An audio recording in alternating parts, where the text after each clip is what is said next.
ఉన్నటువంటి ఆలోచన ఏంటిది? వాట్ ఈస్ ప్రేయర్ అంటే ఏమంటాం మనం? దేవుని సన్నిధిలో మొరపెట్టడం. సింపుల్గా చెప్పాలంటే దేవుని సన్నిధిలో అడగడం, మన అవసరతను అడగడం అనేటువంటిది మాత్రమే అని అనుకుంటాం. కానీ ప్రార్థన అంటే కేవలం అడగడం మాత్రమే కాదు. అసలు కంప్లీట్గా ప్రేయర్ అని మనం సంబోధిస్తున్నప్పుడు ఆ ప్రేయర్లో ఏ అంశాలు ఉన్నాయి, దేన్ని మనము ప్రార్థన అని అనగలం అనేది ఈరోజు మనము నేర్చుకుంటాం. మనము ఒకటే పాయింట్ ఏంటిది? ప్రార్థన అంటే అడగడం, విన్నవించుకోవడం అని మనమే అనుకుంటున్నాం. కానీ బైబిల్ అట్లా చెప్పడం లేదు. ప్రార్థన అంటే కేవలం అడగడమే అని బైబిల్ చెప్పడం లేదు. బైబిల్ ఏం చెప్తుంది అనేది మనం ఈరోజు నేర్చుకుంటాం. క్రైస్తవుల జీవితంలో అన్నిటికంటే ప్రాముఖ్యమైనటువంటి అంశం ఏదైనా ఉంది అని అంటే అది ప్రార్థన కదా. ప్రార్థన లేని క్రైస్తవుని మనం ఊహించుకోలేదు. నేను క్రైస్తవునిగా నేను ప్రార్థన చేయను అని అంటే వాటిని మనము యాక్సెప్ట్ చేయలేము. ఎందుకనంటే అలాంటి వాళ్ళు ఎవరైనా ఉంటారా? ప్రార్థన చేయని క్రైస్తవుడు ఉంటారు. క్రైస్తవుడు అని నేను సంబోధిస్తున్నప్పుడు రక్షణ పొందిన వ్యక్తి అని గుర్తుపెట్టుకోండి. క్రైస్తవుడు అన్నప్పుడు ఎవరని మీరు గుర్తించుకోవాలి?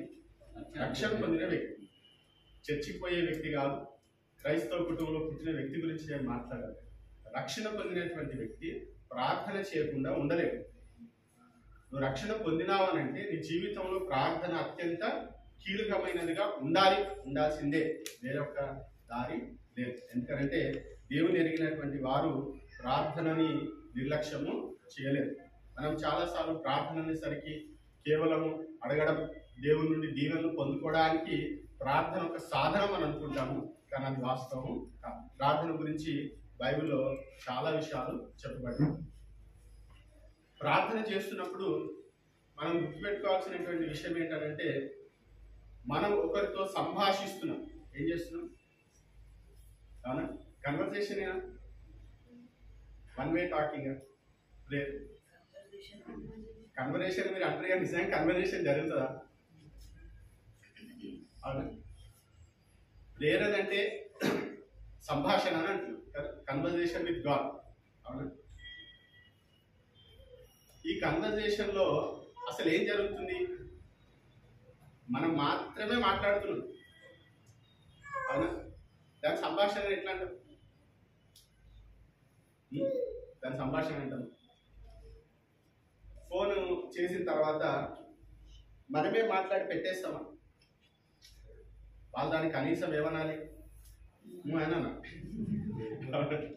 నువ్వు అనే ఆన్సర్ అనే అవకాశం కూడా ఇవ్వకుండా, అసలు వారు ఎత్తినో లేదో కూడా తెలియకుండా, అక్కడ ఏం సౌండ్ రాకుండా మనం ఒక అరగంట మాట్లాడేసి ఫోన్ పెట్టేస్తే ఎట్లుంటుంది? చాలాసార్లు మనం చేసే ప్రార్థనలు అలాగే ఉంటుంది. అర్థమవుతుందా? అవతల వ్యక్తి ఉన్నాడా, అసలు ఫోన్ రిసీవ్ చేసిందా, కనీసం నేను వింటున్నా అని ఆయన అన్నాడా, ఏది పట్టించుకో. మనం మోకరించినామా స్టార్టింగ్ వన్ వే ఫైరింగ్ ఉంటుంది, విశేషి వచ్చేసిన. అది కాదు. దయచేసి గమనించండి. ఈ సంభాషణ మనం ఎవరితో చేస్తున్నామనంటే ఒక వ్యక్తితో చేస్తున్నాం. ఈ సంభాషణ చేస్తున్నప్పుడు ఆ వ్యక్తికి మనకి సంబంధం ఉండాలి. ఏముండాలి? మనం ఫోన్ సాధారణంగా మనం మాట్లాడుతున్నప్పుడు ఖచ్చితంగా వ్యక్తి మనకి తెలిసిన వారై ఉండాలి. సాధారణంగా బిజినెస్ కాల్ గురించి మాట్లాడుతాం జనరల్గా. సంబంధం ఉన్నప్పుడు మనం ఏం చేస్తాం? వారితో మనం ఫ్రీగా మాట్లాడడానికి అవకాశం ఉంది. ఈ ప్రేయర్ అనేటువంటిది కూడా ఒక conversation between two people we have a relationship. సంబంధము లేనటువంటి వారి, అర్థమవుతుందా? సంబంధము లేకుండా మనం సంభాషిస్తున్నాం చాలాసార్లు. అర్థమవుతుందా? నేను మిమ్మల్ని ఏం కన్ఫ్యూజ్ చేస్తలేను, మీరు క్లియర్గా ఉండాలని నా బాధ. అర్థమవుతుందా? మీరు క్లారిటీ మెయింటైన్ చేయాలనేది నా ఆశ. దేవునితో మనకు సంబంధం లేకుండా, రిలేషన్షిప్ లేకుండా కన్వర్జేషన్ అనేది ఫ్రూట్ఫుల్గా ఉండదు. అది ఎట్లా ఉంటుందని అంటే ఏదో ఒక మన హైందవ సహోదరులు వెళ్ళి ఒప్పుకొని వస్తున్నట్టుగానే ఉంటుంది అంతే. మన దేవుడు అలాంటి దేవుడు కాదు. మన దేవుడు వినే దేవుడు, మన దేవుడు మాట్లాడే దేవుడు, మన దేవుడు స్పందించే దేవుడు కదా.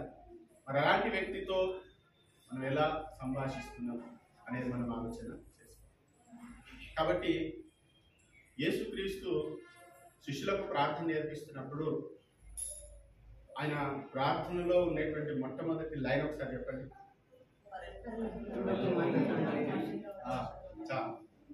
ఫస్ట్ లైన్ ఏంటి?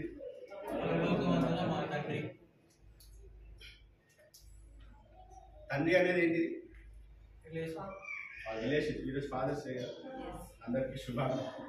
ఫాదర్స్ అందరికి శుభాకాంక్షలు. పరలోకమందున్న మా తండ్రి. చూడండి, యేసు ప్రభు ఏం నేర్పిస్తున్నాడు? నువ్వు ఎవరికి ప్రార్థన చేస్తున్నావో ఆయన నీ తండ్రి అని ఫస్ట్ గుర్తించు. అర్థమవుతుందా? ఆయన నీ తండ్రి అని నువ్వేం చేయాలి? ఫస్ట్ గుర్తించాలి, గ్రహించాలి, తండ్రిగా ఆయనని స్వీకరించాలి. ఇది ఫస్ట్ స్టెప్ అసలు. అర్థమవుతుంది? మనం చాలాసార్లు ప్రార్థన చేస్తున్నాం. అసలు ఎవరికి ప్రార్థన చేస్తున్నాం? మనం ప్రార్థన చేస్తున్నటువంటి వ్యక్తి యొక్క వ్యక్తిత్వం ఏంటిది, ఆయనకు మనకు ఉండేటువంటి సంబంధం ఏంటిది అనేది చాలాసార్లు మనం మర్చిపోతుంది. అది ఈరోజు దేవుడు మనకి జ్ఞాపకం చేస్తున్నాడు. మనము మన తండ్రితో మాట్లాడుతున్నాం. హల్లెలూయా. మనం ప్రార్థన చేస్తున్నది ఎవరితో మాట్లాడుతున్నాం? తండ్రితో. తండ్రియేనా? నీకు తండ్రేనా? తండ్రే కదా. నాకు తండ్రి. మీకు కూడా ఎందరైనా అంగీకరించరు కదా. యేసుక్రీస్తుని అంగీకరించిన వారందరూ కూడా ఆయన కుమారులు అవ్వడానికి, ఆయన పిల్లలు అవ్వడానికి దేవుడు ఏం చేసిండు? అధికారము అనుగ్రహించాడు. కాబట్టి మనం యేసుక్రీస్తుని రక్షకునిగా స్వీకరిస్తున్నప్పుడు మనం ఆయన పిల్లలమైన, ఆయన మన తండ్రి.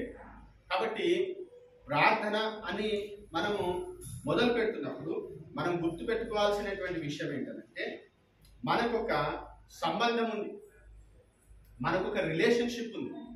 ఆ రిలేషన్షిప్ని బట్టి నేను ఏం చేయబోతున్నా అంటే, నా దేవునితో, నా తండ్రి అయినటువంటి దేవునితో నేను మాట్లాడడానికి వెళుతున్నా. ప్రార్థన ఏంటిది? దేవునితో మాట్లాడడం, అడగడం అనేటువంటిది ఒక భాగం. అర్థమవుతుందా?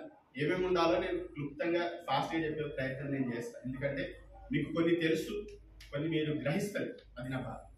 ఓకే, ఏంటిది ప్రార్థన అంటే? దేవునితో అవసరాలు లేకపోతే ప్రార్థన చేయరా? అవసరం లేకపోతే మీరు ప్రార్థన చేయరా? చెయ్యరు.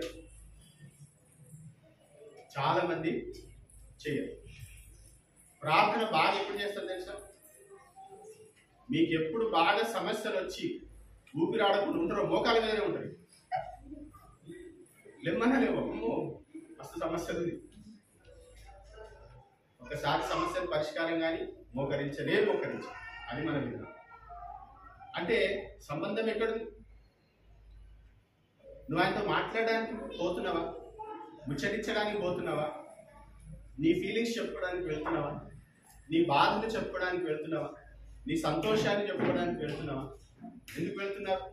ప్రార్థన అనేసరికి మనము చాలాసార్లు దానిని ఎట్లా వాడుకుంటున్నాం అని అంటే, వెళ్ళి మన అప్లికేషన్ అక్కడ పడేసి రావాలి అన్నట్టుగా మనము ఫీల్ అవుతున్నాము. దేవునికి అది ఇష్టం లేదు. దేవునికి అది ఇష్టం. మనకి ఇంకొక సమస్య ఏంటంటే, దేవునితో మాట్లాడితే టైం అయిపోతుంది, వేరే వాళ్ళతో మాట్లాడడానికి టైం ఉండదు అనుకుంటున్నాం. అది మన బాధ. ఇప్పుడు నేను చెప్పే అంశాలన్నీ కూడా మీరు జాగ్రత్తగా గమనిస్తే ప్రార్థనలో మీరు గడిపేటువంటి సమయం ఇంకా పొడిగించబడింది. హల్లెలూయా. మీరు వెళ్ళి ఫస్ట్ ఆయనతో మాట్లాడండి. మీ ఆలోచనలు షేర్ చేసుకోండి, మీ థాట్స్ షేర్ చేసుకోండి, మీ పెయిన్ షేర్ చేసుకోండి.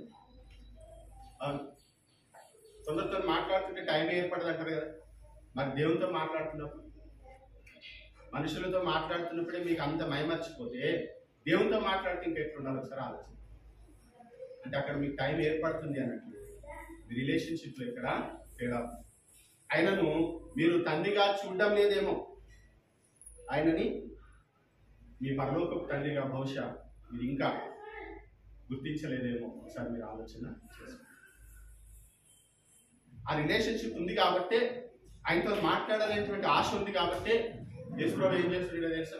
యేసుప్రభు ఎట్లా చేస్తుండో తెలుసా? చూడండి, మార్క్స్ సువార్త 1వ అధ్యాయం 35వ వచనం. మార్క్స్ సువార్త 1వ అధ్యాయం 35వ వచనం. ఆయన పెద్దల కడనే లేచి ఇంకను చాలా చీకటి ఉండగానే బయలుదేరి అరణ్య ప్రదేశమునకు వెళ్ళి అక్కడ ప్రార్థన చేయుచుండెను. ఆయన పెద్దల కడనే లేచి ఇంకను చాలా చీకటి ఉండగానే బయలుదేరి. అర్థమవుతుంది? ఇది ఏం సూచిస్తుంది తెలుసా? ఇది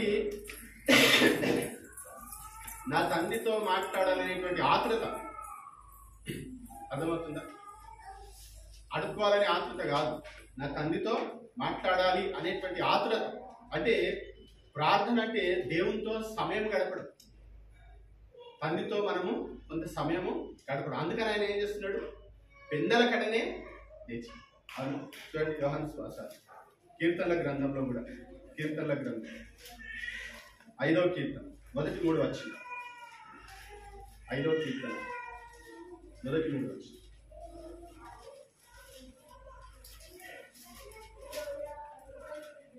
యెహోవా, నా మాటలు చెవిని పెట్టుము, నా జ్ఞానము మీద లక్ష్యముంచు.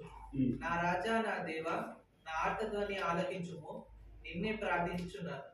యెహోవా, ఉదయమున నా కంఠస్వరము నీకు వినబడును. ఉదయమున నా ప్రార్థన నీ సన్నిధి సిద్ధము చేసి కాచి ఉంచును. ఉదయమున నా కంఠస్వరము నీకు వినబడును. అవును, కాబట్టి ఇది ఏం సూచిస్తుంది అనంటే, ప్రార్థన సంబంధం ఉండేటువంటి వ్యక్తితో మాట్లాడడం, ఒక రిలేషన్షిప్ ఉన్న వ్యక్తితో కొంత సమయము గడపడం. దానియేలు గ్రంథము 6వ అధ్యాయం 10వ వచనంలో కూడా మీరు గమనించినట్లయితే అక్కడ ఒక శాసనం వస్తుంది. అర్థమవుతుందా? అక్కడ ఒక శాసనం వస్తుంది. ఏంటిదా శాసనము? ఏదైనా ప్రశ్న అడిగితే వెంటనే సమాధానం రావాలి. 30 రోజులు ఏం చేయాలి? ఏ అవసరం ఉన్నా ఎవరు తెరవాలి? దానియేలుకి ఏమైనా అవసరాలు ఉన్నాయి అనుకుంటున్నా? దానియేలు ఎవరు? ఆయన ప్రధానంలో ప్రధాని, ముగ్గురులో ఆయన మెయిన్ పర్సన్. 6:10 ఒకసారి చెప్పండి. దానియేలు గ్రంథం 6:10.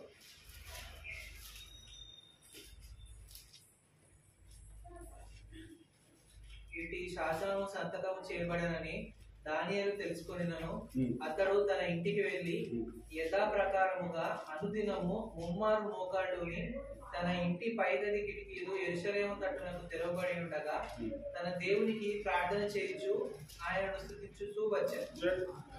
అంటే దానియేలుకి ఏదో అవసరం ఉంది కాదు, ఆయన ప్రార్థన చేస్తుంది. ఆయన నా తండ్రితో నేను సమయం గడపాలి. అర్థమవుతుంది? శాసనం రాని ఏమైనా రాని నేనేం చేస్తా?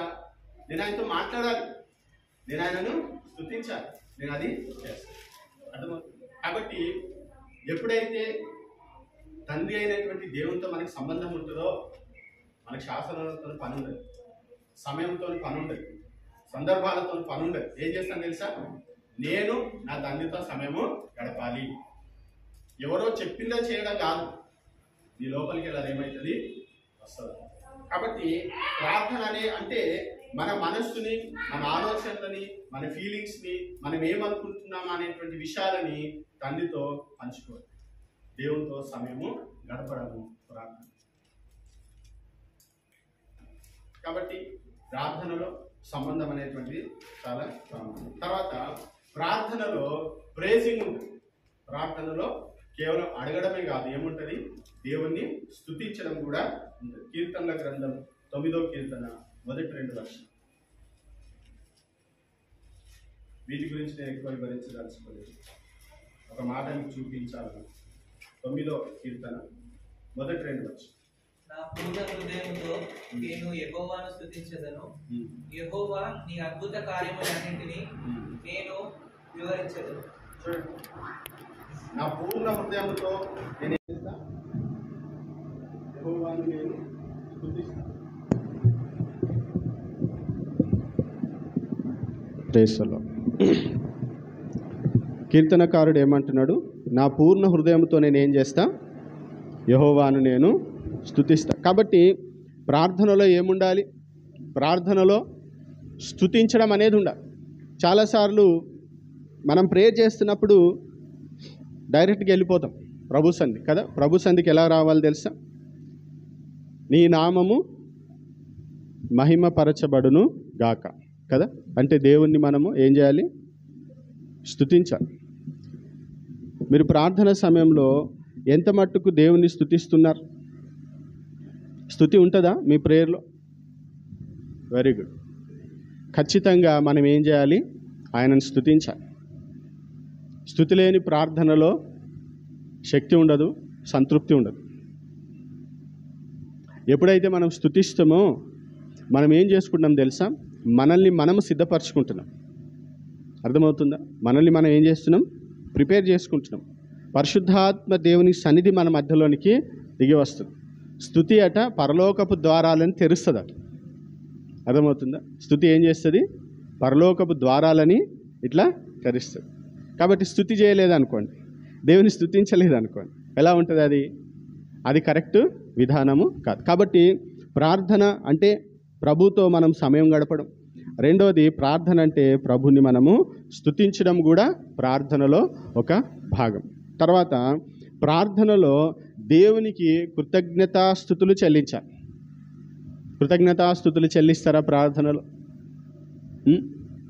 ప్రభు చేసిన మేళ్లను జ్ఞాపకం చేసుకొని థ్యాంక్స్ గివింగ్ అనేది ప్రేయర్లో ఒక పార్ట్. ఓకేనా? ఖచ్చితంగా ఏముండాలి? థ్యాంక్స్ గివింగ్ అనేది ఉండాలి. తెస్సలోనికీయులకు రాసిన మొదటి పత్రిక మీ రిఫరెన్స్ మీరు రాసుకోండి. తర్వాత మీరు వీటి గురించి ధ్యానం చేయండి, ఆలోచన చేయండి. తెస్సలోనికీయులకు రాసిన మొదటి పత్రిక 5వ అధ్యాయం 18వ వచనం. 5వ అధ్యాయం 18వ వచనం.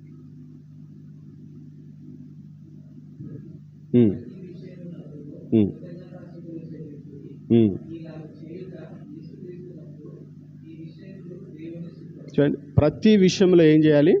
కృతజ్ఞతాస్తుతులు చెల్లించాలి. ఈ కృతజ్ఞతాస్తుతులు కూడా ఎక్కడ చెల్లిస్తాము?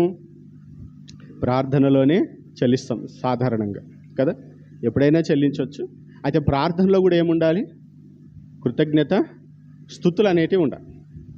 అంటే గతంలో చేసినటువంటి మేలులను మనం జ్ఞాపకం చేసుకుంటున్నప్పుడు దేవుడు మనకి ఎంత దగ్గరగా ఉన్నాడు అనేది మనకి అర్థమవుతుంది. అప్పుడు ఇంకా రెట్టింపు ఉత్సాహంతోనే మనము ముందుకు వెళ్ళడానికి ఆస్కారం ఉంటుంది. అవునా కదా? ఇప్పుడు దావీదు గొల్లియాతు మీదకి వెళ్తున్నప్పుడు ఏమన్నాడు? ఏం జ్ఞాపకం చేసుకుండు? అప్పుడు ఎలుగుబంటి, అవునా, ఎలుగుబంటి నుండి సింహము నోట నుండి తప్పించిన నా దేవుడు జ్ఞాపకం చేసుకుంటుందా లేదా? అదేం చేస్తుంది? ఆయనకు బలాన్ని ఇస్తుంది. కాబట్టి కృతజ్ఞతాస్తుతులు చెల్లించినప్పుడు ఆయన మంచితనము, ఆయన శక్తి మనం ఎదుట ప్రత్యక్షమవుతుంది.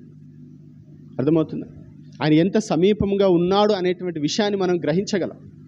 అందుకనే ప్రతి విషయంలో మనం ఏం చేయాలి? కృతజ్ఞతాస్తుతులు చెల్లించాలి. 103వ కీర్తన 2వ వచనంలో ఆయన చేసిన ఉపకారములలో దేనిని మనందరికి నోటెడే కదా ఇది. నా ప్రాణమా యెహోవాను సన్నతించు, నా అంతరంగం ఉన్న సమస్తమా కదా, అక్కడే ఉంటుంది ఈ మాట. ఆయన చేసిన ఉపకారములలో దేనిని చదవండి. 2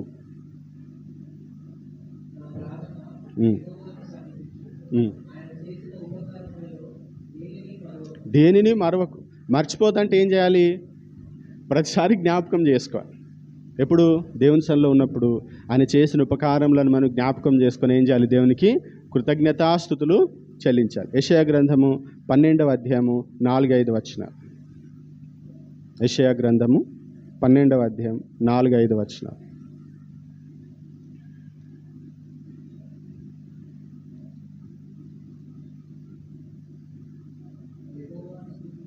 ఉమ్. ఉమ్.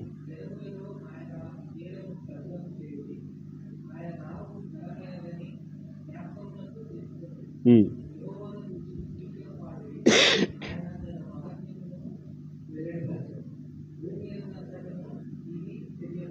చూడండి, ఆయన నామము ఘనమైనదని జ్ఞాపకమునకు తెచ్చుకోండి. ఆయన నామం గొప్పది అని చెప్పి మనం ఏం చేయాలి? జ్ఞాపకము చేసుకోవాలి. కాబట్టి ప్రభు సన్నిధిలో కృతజ్ఞతాస్తుతులు చెల్లించాలి. మనం ప్రార్థనలో ఉన్నప్పుడు ఏం చేయాలి? దేవునికి కృతజ్ఞతాస్తుతులు చెల్లించాలి. ఆ తర్వాత దేవుని సన్నిధిలో మనం ప్రార్థనలో వెళ్తున్నప్పుడు ఒప్పుకోలు, confession is also a part of prayer. ప్రార్థనలో ఒప్పుకోలు అనేది ఖచ్చితంగా ఉండాలి. ఏమని ఒప్పుకోవాలి? మన పాపములను మనము ఒప్పుకోవాలి. యెషయా గ్రంథంలో ఏముంటుందనంటే, మీ పాపములు నాకును మీకును ఏమున్నాయి? అడ్డుగోడగా ఉన్నాయి. కాబట్టి మీరు ఎప్పుడైతే కన్ఫెస్ చేస్తారో, కన్ఫెస్ చేసినప్పుడు ఏమవుతుంది? అడ్డుగోడ అనేది పడగొట్టబడుతుంది. అందుకనే మొదటి యోహాను రాసినటువంటి మొదటి పత్రిక 1వ అధ్యాయం 9వ వచనంలో ఈ మాట ఉంటుంది. చూడండి, మన పాపములను మనం ఒప్పుకొనిన ఎడల అనేటువంటి మాట.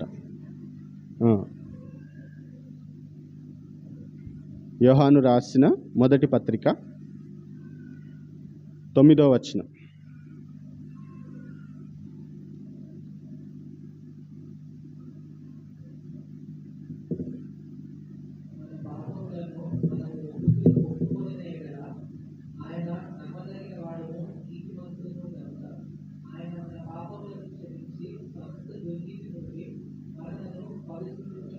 చూడండి, పవిత్రులుగా చేయబడడం అనేది చాలా ఇంపార్టెంట్. ప్రభు సంధికి వెళ్ళినప్పుడు మనలో గిల్టీ కాన్షియస్ ఉంటే మనం ప్రార్థన సరిగా చేయలేం. అర్థమవుతుందా? కాబట్టి ఏం చేయాలి? ప్రభు సన్నిధిలోనికి వెళ్ళినప్పుడు ఒప్పుకోవాలి. మనం చేసినటువంటి ప్రతి అవిధేయతను, అతిక్రమాన్ని, ప్రతి పాపమును ఏం చేయాలి? ఒప్పుకోవాలి. ఒప్పుకున్నప్పుడు రోడ్ క్లియర్ అవుతుంది. అర్థమవుతుందా? అడ్డు కూడా పడగొట్టబడుతుంది. అప్పుడు మనం ఏం చేయొచ్చు? ప్రార్థన చేయొచ్చు. కీర్తనల గ్రంథం 38వ కీర్తన 18వ వచనం. 38:18. కీర్తనల గ్రంథం 38వ కీర్తన 18వ వచనం.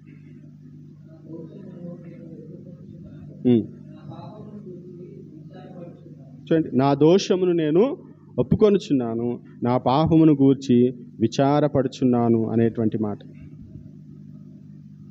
కాబట్టి ప్రభు సన్నిధిలో మనం ప్రార్థనలో ఏముండాలి? కన్ఫెషన్ అనేది ఖచ్చితంగా ఉండాలి. మనం ఎటబడితే అట్లా ఉండేసేసి దేవా నా ప్రార్థన వినంటే దేవుడు మన ప్రార్థన వినడు. కాబట్టి ప్రార్థనలో ఏముండాలి? ప్రార్థన అనేటువంటి సంభాషణ అని గుర్తుపెట్టుకోండి. ప్రార్థనలో స్తుతించడం ఉండాలి, ప్రార్థనలో కృతజ్ఞతాస్తుతులు ఉండాలి, ప్రార్థనలో ఒప్పుకోలు ఉండాలి. ఆ తర్వాత ప్రార్థనలో సహాయము కోరడం అనేది ఉండాలి. సహాయము కోరడం. ఎందుకనంటే దేవుడు ఒక మాట చెప్పింది కదా, మీకు ఏది అవసరమో, మీకు ఏది కావాలో. చూడండి, యోహాను సువార్త 14వ అధ్యాయం. యోహాను సువార్త 14వ అధ్యాయం 13-14 వచనాలు. యోహాను సువార్త 14వ అధ్యాయం 13-14 వచనాలు.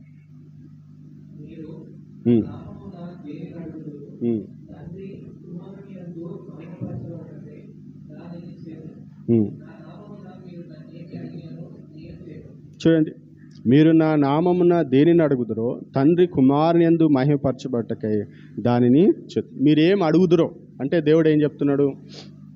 మీరు అడగండి. అవునా? మీరు అడగండి. అడిగితే ఖచ్చితంగా నా దేవుడు చేస్తాడు. అవునా? ప్రేయర్ అనేటువంటిది ప్రతి క్రైస్తవుడు చేయాల్సిందే.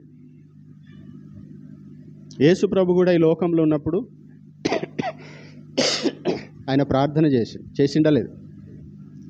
ఆయన ఎక్కువ సమయము ప్రార్థనలో గడిపినట్టుగా మనం చూస్తాం. లాస్ట్కి వచ్చేసరికి గెత్సెమనే తోటలో ఉన్నప్పుడు కూడా ఆయన ఏం చేస్తున్నాడు? దేవుని సహాయాన్ని కోరుతున్నాడు కదా. కోరిండలేదు? చాలా కష్టమవుతుంది కాబట్టి మీ చిత్తమైతే ప్లీజ్ నాకు హెల్ప్ చేయండి. కాబట్టి ప్రార్థనలో మనం ఏం చేయాలి? సహాయము అడగడంలో తప్పులేదు. కేవలం అడుక్కోవడము వెళ్ళడము తప్పు. కానీ ప్రార్థనలో ఇవన్నీ చేస్తూ దేవా మీరు నాకు సహాయం చేయండి అని అడగడంలో తప్పేం లేదు. దేవుడే చెప్తున్నాడు, మీకు ఏది కావాలో అది మీరు అడగండి, నా తండ్రి వలన అది మీకు ఖచ్చితంగా అనుగ్రహించబడుతుంది. తన కుమారుని మహిమపరచడానికి నా తండ్రి దాన్ని చేస్తాడని. అలాగే ఫిలిప్పీలకు రాసినటువంటి పత్రిక 4వ అధ్యాయము 6వ వచనం. ఫిలిప్పీలకు రాసిన పత్రిక 4వ అధ్యాయము 6వ వచనం.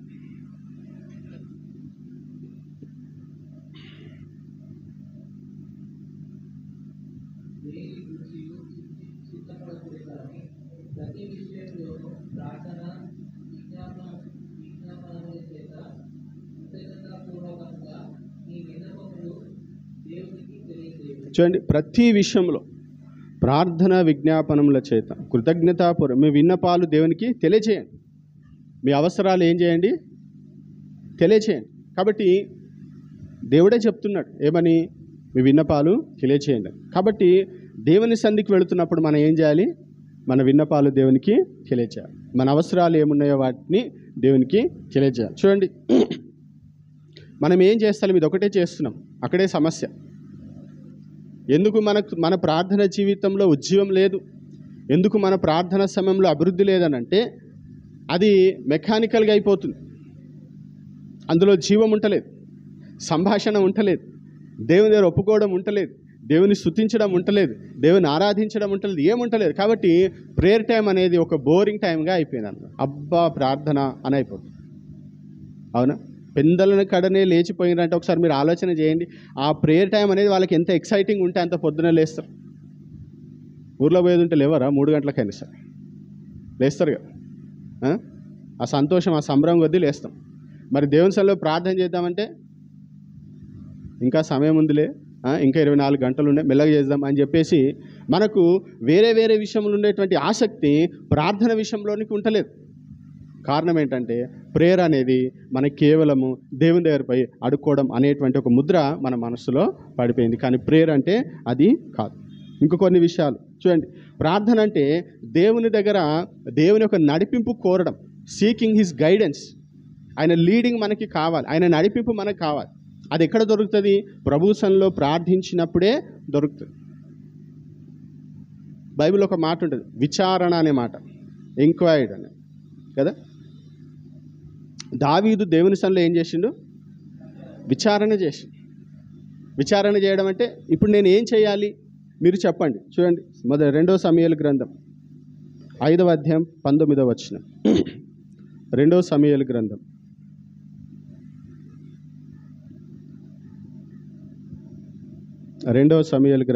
5వ అధ్యాయం 19వ వచనం. 5:19.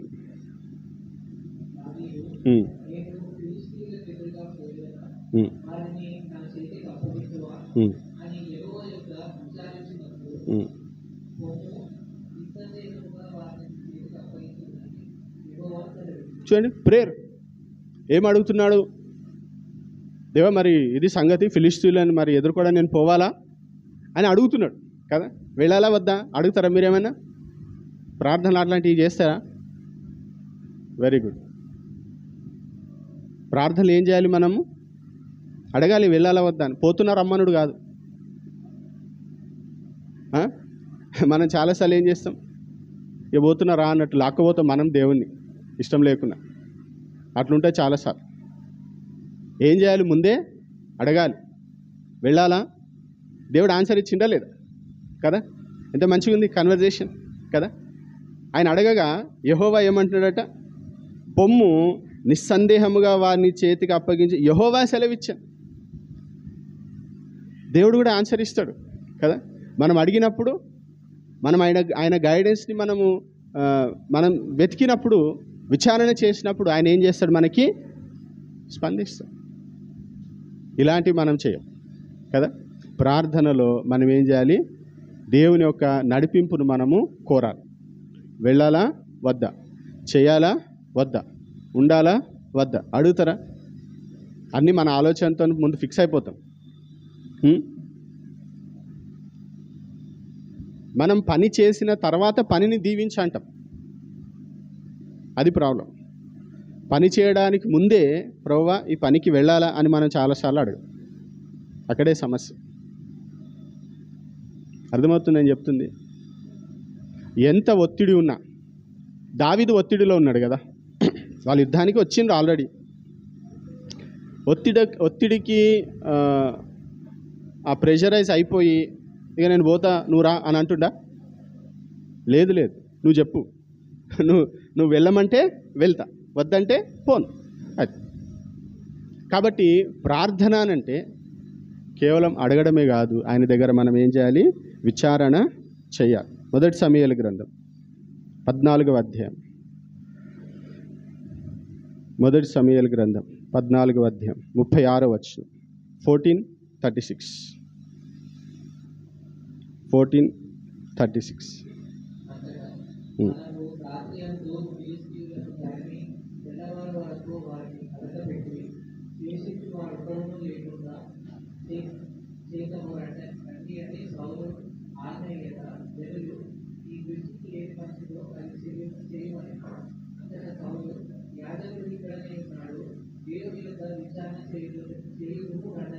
చూడండి, యాజకుడు ఇక్కడనే ఉన్నాడు, దేవుని యొద్ద విచారణ చేయదము రండి.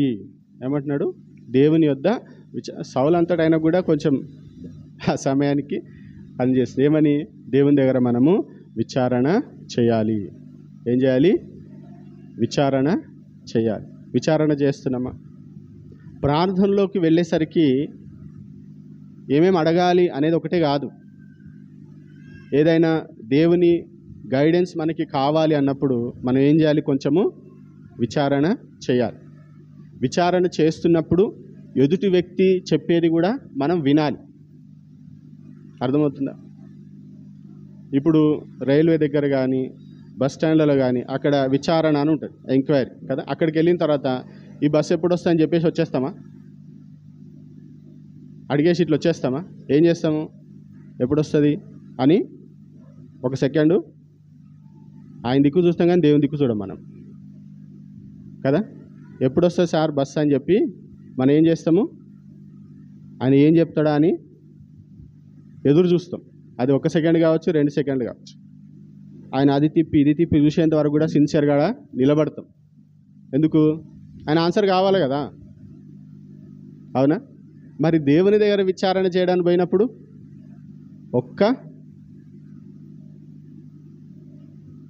ఒక్క సెకండ్ కూడా మనం ఏం చేయము? వెయిట్ చేయం. అర్థమవుతుందా? 1 సెకండ్ కూడా మనము వెయిట్ చేయం. చాలా బాధాకరమైనటువంటి విషయం. సౌలు ఏమంటున్నాడు? దేవుని దగ్గర మనం ఏం చేద్దాం? విచారణ చేద్దాం రండి. ఇది పాత నిబంధనలోనే కాదు, క్రొత్త నిబంధనలో కూడా వారు ఏం చేసినారు? దేవుని యొక్క నడిపింపును వారు కోరుకున్నారు. దేవా మీరేమంటారు అది చేయండి. అర్థమవుతుందా? పౌలు కూడా తన పరిచర్యలో దేవుని యొక్క నడిపింపును ఆయన కోరుకున్నాడు. నాకు అనిపిస్తుంది నేను పోతా అని అనలే, దేవుని దగ్గర ఆయన ప్రార్థన చేసింది. అపోస్తలులు 11 మంది ఉన్నారు మొదటి అధ్యాయంలో. ఒక వ్యక్తి ఏమైపోయిండు? తప్పిపోయిండు కదా. ఎవరు? ఇస్కరియోతు యూదా. కాబట్టి ఆయన విషయంలో 12వ వ్యక్తిని ఏర్పాటు చేసుకునే విషయంలో కూడా వారు ఏం చేస్తున్నారు? దేవుని దగ్గర ప్రార్థన చేసి అడిగినరు, మీ చిత్తం ఏదో తెలియజేయండి. మొదటి అధ్యాయం 24వ వచనంలో ఉంటుంది అపోస్తల కార్యం. మీరు తెలియచేయండి. మీరు తెలియచేస్తే దాని ప్రకారం మేము ముందుకు వెళతాం. కాబట్టి ప్రేయర్ అన్నప్పుడు దయచేసి కేవలము మన మనవులు చెప్పుకోవడానికే కాదు, కొన్ని సందర్భాల్లో విచారణ చేయడానికి కూడా ప్రభుత్వంలో మోకరించండి. అర్థమవుతుంది. తర్వాత ప్రేయర్ అనేసరికి నేను స్టార్టింగ్లో చెప్పిన it's a conversation between 2 person కదా, 2 వ్యక్తుల మధ్య సంభాషణ, విత్ రిలేషన్షిప్, సంబంధం ఉన్న వారితో సంభాషణ. అయితే ప్రార్థనలో ఒక భాగం ఏంటి తెలుసా? లిసనింగ్. వినడం కూడా ప్రార్థనలో ఒక భాగం. వినడం ఇదైతే మనం అసలే చేయం. ప్రార్థన మనం చేస్తున్నాము, దేవునికి మన బాధలన్నీ చెప్పుకున్నాము. మనుషులతోని మనం ఏమైనా చెప్తున్నప్పుడు మనం ఏం ఎక్స్పెక్ట్ చేస్తాం తెలుసా? వారు ఎలా రియాక్ట్ అవుతారు కదా. మనం బాధలో ఉంటే వాళ్ళు కూడా బాధని ఎక్స్ప్రెస్ చేస్తారా లేదా? మనం బాధలో ఉంటే వారు మనతో ఏకీభవిస్తారా లేదా అని మనం ఏం చేస్తాం, చూస్తాం. మనం బాధ చెప్తుంటే వాడు నవ్వుతున్నాడంటే వీడు ఒక సైకో అని చెప్పేసి ఇంకోసారి వాళ్ళతో మనము ఏమీ పంచుకోం. అవునా కదా? అంటే మనం మాట్లాడుతున్నప్పుడు ఎదుటి వ్యక్తి యొక్క ప్రతిస్పందన మనకు చాలా అవసరం, మనం ఎక్స్పెక్ట్ చేస్తాం కదా. మరి దేవుని సన్నిధిలో మనం ప్రార్థన చేస్తున్నప్పుడు దేవుడు ఏం చెప్తున్నాడు, దేవుడు ఎలా ప్రతిస్పందిస్తున్నాడు అనేది కూడా మనం ఏం చేయాలి, కొంచెము చెవులు పెట్టి వినాలి. అందుకనే దేవుడు అంటే చెవి గలవాడు, మనకు చెవులు లేవు, మనకు నోరే ఉన్నది. అవునా? మనకేముంది, ఉన్నది ఒకటే నోరు, కానీ లోకమంతా నిజంగా మనకు చెవులు లేవు, మనం వింటలేం, ఎవరిది వినం మనం. అదే అలవాటు అయిపోయింది. దేవుడు కూడా వింటలేం. నాది వినండి అనే ధోరణే ఉంటుంది, కానీ కొంచెం వాళ్ళ గోస కూడా విందామనేటువంటి ఆలోచన మనకి ఉండదు. నువ్వు దేవునితో ముచ్చటించినావు, నీ ఆలోచనలు చెప్పుకున్నావు, నీ బాధలు చెప్పుకున్నావు. దేవుడు దానికి ఆన్సర్ ఇవ్వడానికి సిద్ధంగా ఉన్నప్పుడు మనం లేచి వెళ్ళిపోతూనే ఉంటాం. అయ్యో అయ్యో అనేసరికి ఇంకెక్కడ అయ్యో, రోడ్డు దాటేసి గేట్ దాటేసి వెళ్ళిపోతూనే ఉంటాం. వినక కూడా మన జీవితంలో చాలా వాటి విషయంలో మనము వెనుకబడిపోతున్నాం. అర్థమవుతుందా?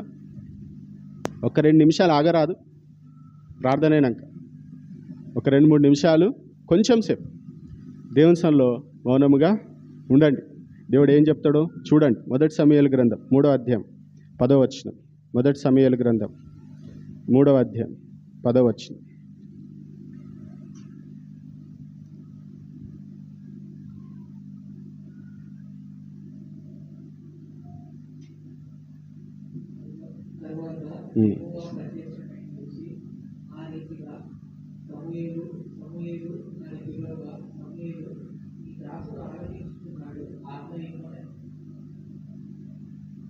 చూడండి, నీ దాసుడు ఆలకించుచున్నాడు, ఆజ్ఞ ఇమ్మనెను. అంతటా యెహోవా సమూయేలుతో ఇలాగ సెలవిచ్చాడు. ఎప్పుడు సెలవిచ్చిండు? నీ దాసుడు ఆలకిస్తున్నాడు, ఐఎమ్ రెడీ టు లిజన్, నేను వినడానికి సిద్ధంగా ఉన్నా అన్నప్పుడు దేవుడు మాట్లాడడం స్టార్ట్ చేసి. అర్థమవుతుంది? కాబట్టి ప్రార్థన అనంటే కేవలము మనం మాట్లాడటమే కాదు, వినడం కూడా ప్రార్థనలో ఒక భాగం. కాబట్టి వింటున్నారా? వింటున్నామా? 2వ రాజుల గ్రంథం 19వ అధ్యాయం. మీకు ఎగ్జాంపుల్స్ చూపిస్తున్నా. ప్రార్థన అనే అంశం మహాసముద్రం. 2వ రాజుల గ్రంథం 19వ అధ్యాయం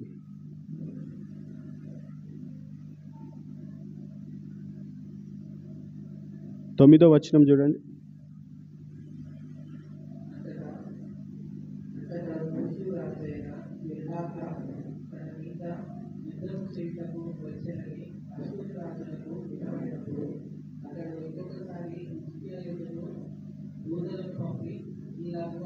ఒక్క నిమిషం, సారీ, 2 కింగ్స్ అన్నా కదా నేను. 2 కింగ్స్ కాదు, 1 కింగ్స్.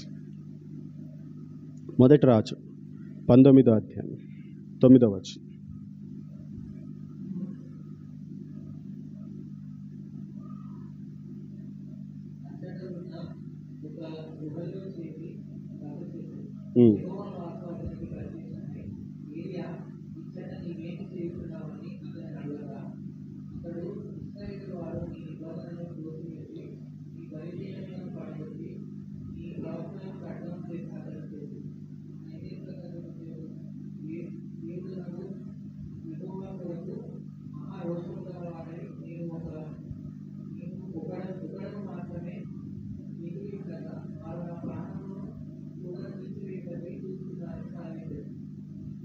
పదకొండు కూడా, 11 కూడా.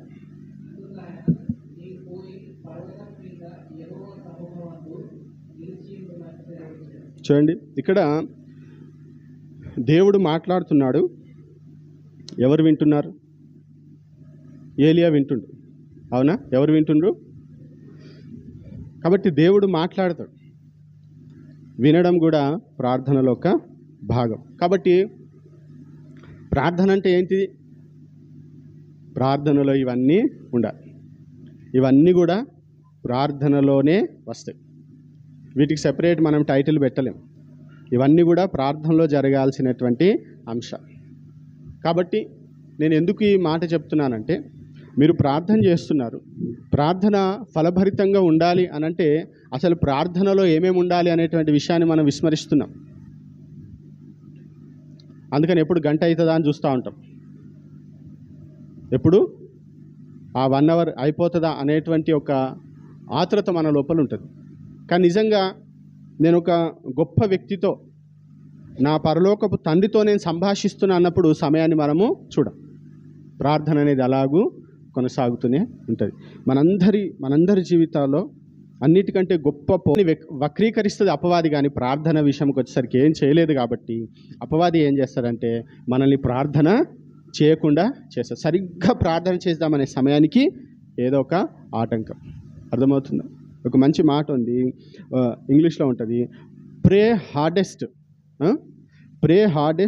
When it's hardest to pray hardest when it's hardest to, అంటే ప్రార్థన చేయడం ఎప్పుడైతే కష్టతరంగా ఉంటుందో అప్పుడే నువ్వు ఏం చేయాలి? నువ్వు కష్టపడైనా సరే నువ్వు ఏం చేయాలి? ప్రార్థన చేయాలి. కష్టమవుతుంది ఇక నేను ఏం చేస్తా అని చెప్పేసి మనము వెళ్ళిపోవడానికి లేదు. ప్రార్థన అనే పోరాటంలో నువ్వు గెలిస్తే అంతటా గెలుస్తావు. ఒక మంచి మాట, do what you can, God will do what you can't అంటారు అనమాట. Do what you can, God will do what you can't. నువ్వు చేయలేనిది ఆయన చేస్తాడు, నువ్వు చేయగలిగింది నువ్వు చేయాలి. మనం చేయగలిగింది ఏంటిది? చాలా సింపుల్గా నిజంగా ప్రార్థన అంట. చేస్తే తెలుస్తుంది. మోకరించడానికి ఎంత పోరాటమో అర్థమైందా? మోకరించిన తర్వాత ఇక లేజాల్తి అని వెనకాలకి వెళ్ళి శబ్దాలు వస్తూనే ఉంటాయి.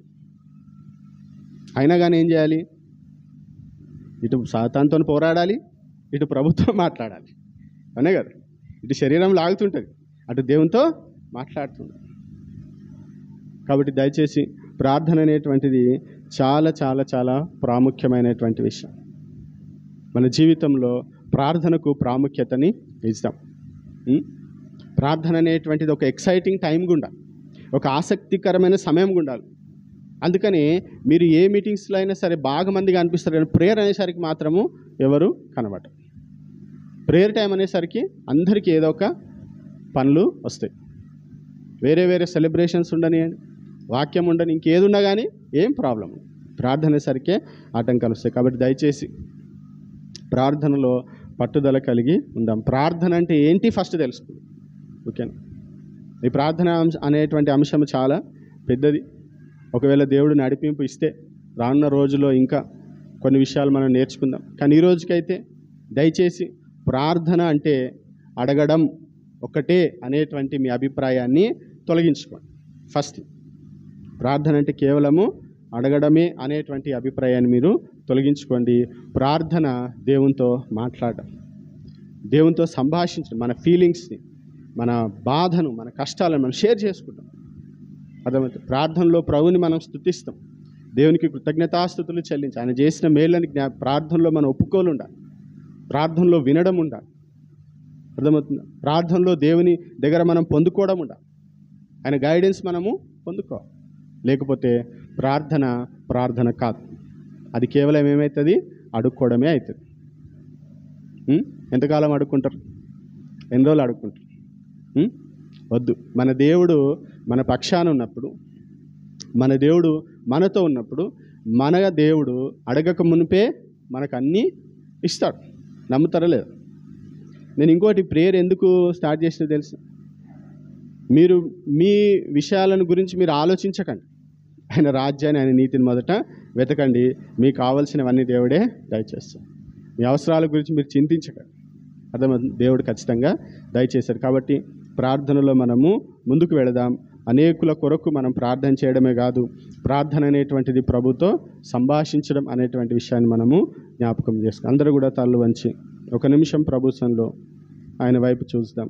అందరం కూడా ప్రభు సన్నిధిలో ప్రార్థన చేసుకుందాం.